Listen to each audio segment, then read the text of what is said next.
Now, Throat recently had a talk with one of our members, and there was a great opportunity, just a window, to see sometimes how the world outside the church look, the experiences that people go through, betrayals at workplace, insubordination, condescending attitude, cartels,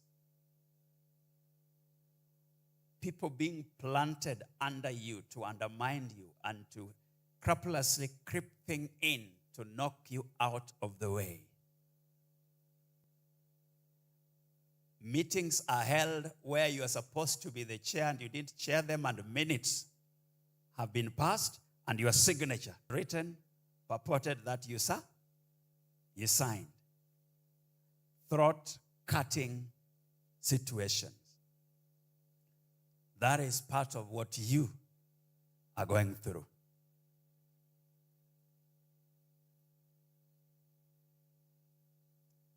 You're due for promotion,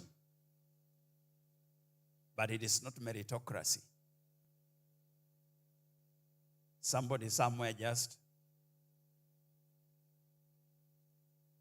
brought in, and you're wondering,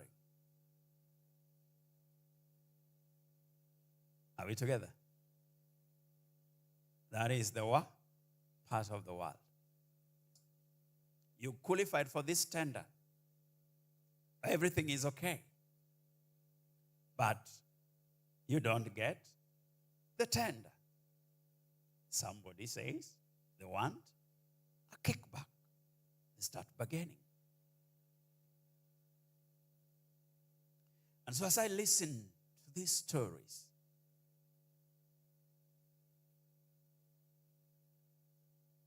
if you listen to those in the political arena, they tell me, Pastor, you don't understand.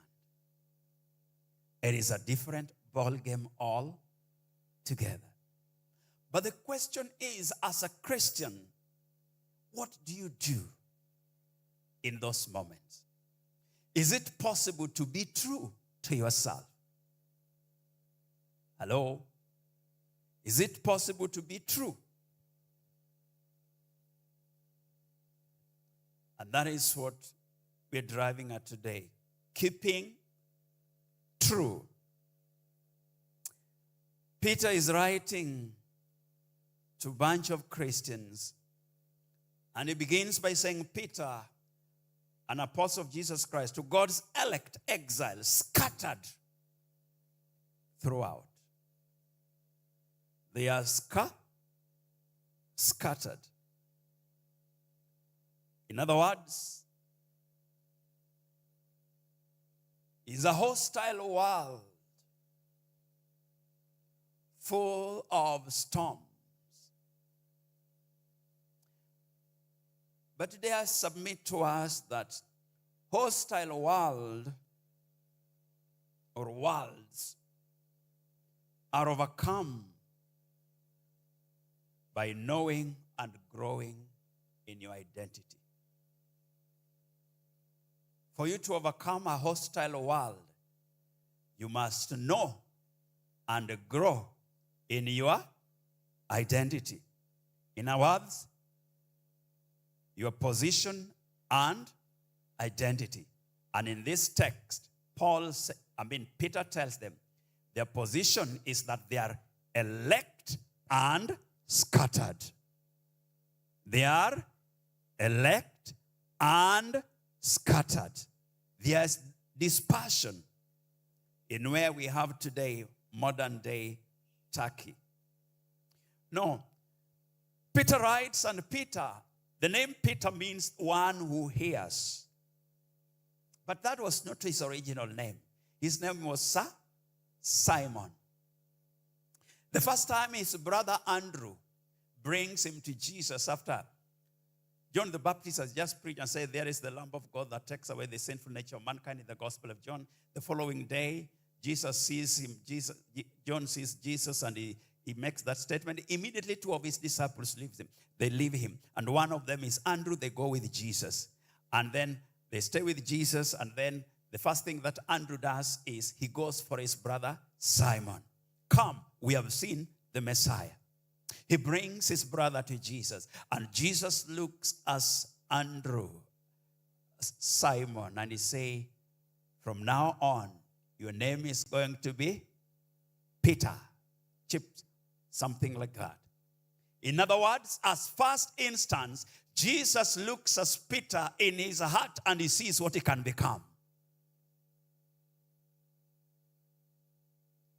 From now on, you are not Simon, but you are Peter. First interaction, Jesus sees not a fisherman, but what Peter would become. And that is why immediately the first day Jesus saw you in your heart, he sees what he can make out of you. What he can make out of you. He's a fisherman born in Bethsaida. He's a brother to Andrew, and the father is Jonah. Simon Bar Jonah, do you love me? Tend my sheep. He's married, and at some point he lives with his mother-in-law, who was sick at some point. Now, those who say that Peter is the past pope, then you have a pope who was married. Does that make sense? So that's not possible. In Acts chapter 1 up to chapter 12, he is the leader. He is the main man of the scene. More is written about him